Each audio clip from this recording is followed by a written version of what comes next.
السلام علیکم ورحمۃ اللہ تعالی وبرکاتہ۔ ہم آغاز کر رہے ہیں سورہ انبیاء کا خلاصہ۔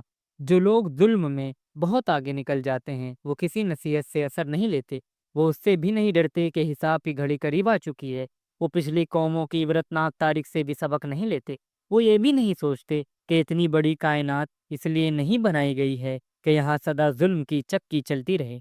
جتنی جلد ہو سکے باطل کی صف سے نچل کر حق کی صف میں آ جاؤ۔ باطل پر تو حق کی ایسی ضرب لگے گی کہ وہ چکنا چور ہو جائے گا اور اس کا نام و نشان مٹ جائے گا۔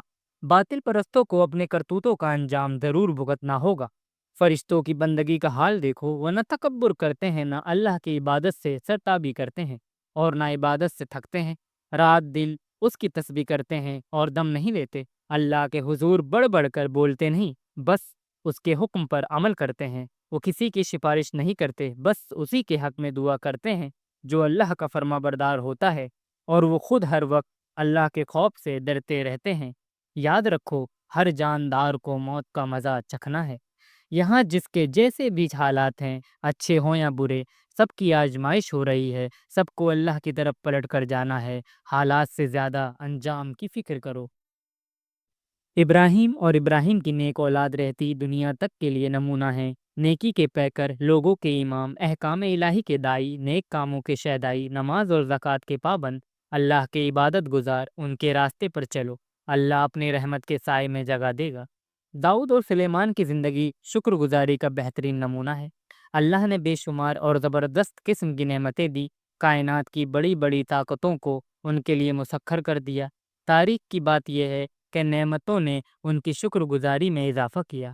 لوگ تو تھوڑی سی خوشحالی پا کر اللہ کو بھول جاتے ہیں۔ ایوب سے بندگی کا سبق سیکھو، بہت تکلیف میں رہے مگر صرف اللہ کے ہو کر رہے اور اس کے رحمت سے امید لگائے رہے۔ اسماعیل، ادریس اور ذوالکفل سے صبر و استقامت سیکھو، ان سب نے نیکی کا راستہ اختیار کیا اور اللہ کی رحمت میں داخلہ پایا۔ یونس کو احساس ہوا کہ ان سے غلطی سرزد ہو گئی تو انہوں نے مچھلی کے پیٹ کے اندھیروں سے اللہ کو پکارا اور سچے دل سے اللہ کی طرف رجوع کیا۔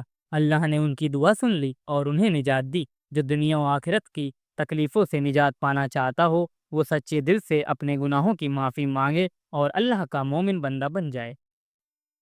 زکریا کی دعا اور اللہ کی شان قبولیت پر غور کرو۔ حقیقت یہ ہے کہ جو لوگ نیکی کے کاموں میں پیش رہتے ہیں، اللہ کو امید اور خوف کے ساتھ پکارتے ہیں اور ان کے دل اللہ کے آگے جھکے رہتے ہیں، اللہ ان کی دعا اس طرح قبول کرتا ہے کہ وہ سوچ بھی نہیں سکتے تھے۔ نبیوں کو اپنا رہنما بناؤ، اللہ کو اپنا رب مانو اور بس اس کی بندگی کرو۔ دین کو ٹکڑے ٹکڑے مت کرو اور آخرت سے ڈرو۔ اپنے ایمان کی حفاظت کرو اور نیکیوں کا اہتمام کرو۔ اطمینان رکھو، تمہارا کوئی کام ضائع نہیں جائے گا اور کسی اچھے کام کی ناقدری نہیں ہوگی۔ نیکوکار اور عبادت گزار بنو، اللہ کا فیصلہ ہے کہ زمین کے وارث اللہ کے نیک بندے ہی ہوں گے۔ رسول کی قدر کرو، اللہ نے رسول کو انسانوں کے لیے رحمت بنا کر بھیجا ہے، تم بھی انسانوں کے لیے رحمت بن جاؤ۔